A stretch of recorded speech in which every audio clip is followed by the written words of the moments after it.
Well, we are really excited to be here today. Any minute now, 139 genetically pure Yellowstone bison will be arriving at Fort Peck Indian Reservation to join the original 48 Yellowstone bison that were brought here a couple years ago.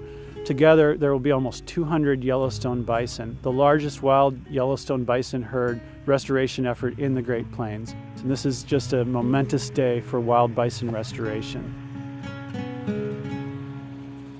They are descendants of the last wild herd of bison that took refuge in Yellowstone National Park, and that's of significance to the scientific community, but also to the tribes, because it does represent wildness and a link to the past.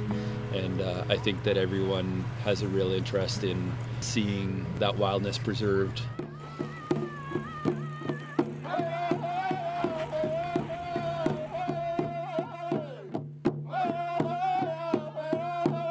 Most bison today are managed as livestock, and they are being semi-domesticated over time. They're not truly wild anymore. They're not allowed to be wild anymore. These bison are going to be managed as wild as is possible for the future to make sure that these bison maintain their wild characteristics and impact the land the way they once did. Where they took care of us for thousands of years, and now it's our turn to take care of them. Pretty much that's our department philosophy, I guess you'd say. What I'd like to see is that to continue on, so that when, like, my kids, my grandkids, that the herd is still taken care, you know, or people, my grandson. That's what I want to see.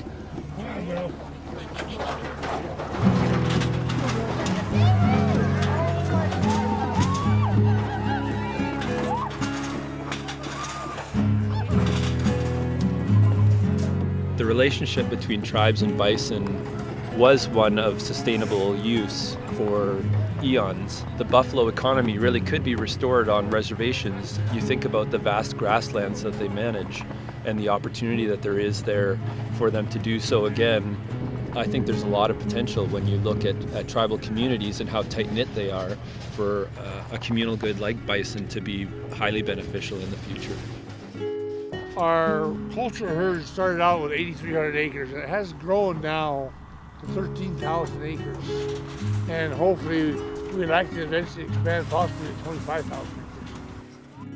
This is already putting us 20% of the way toward the ultimate goal of at least 1,000 wild bison in a herd. That's the number scientists say are necessary to restore the role the bison once had on the environment. This will also be a source population for additional herds across other lands that are available for bison. Other Indian tribes, for example, that are interested in bison restoration, and other public land areas in the future that want bison. And the Fort Peck tribes are the leaders in wild bison restoration out here. And we all owe them a debt of gratitude for the great work they're doing to restore this incredibly important animal to the Great Plains. You know, it's just an awesome feeling. Our tribe made history.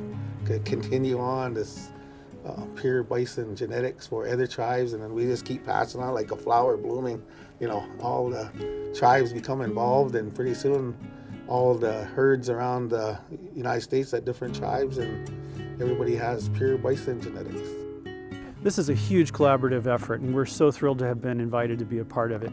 The Fort Peck tribes have led this, but there are several conservation organizations out here working together. Defenders of Wildlife, National Wildlife Federation, World Wildlife Fund.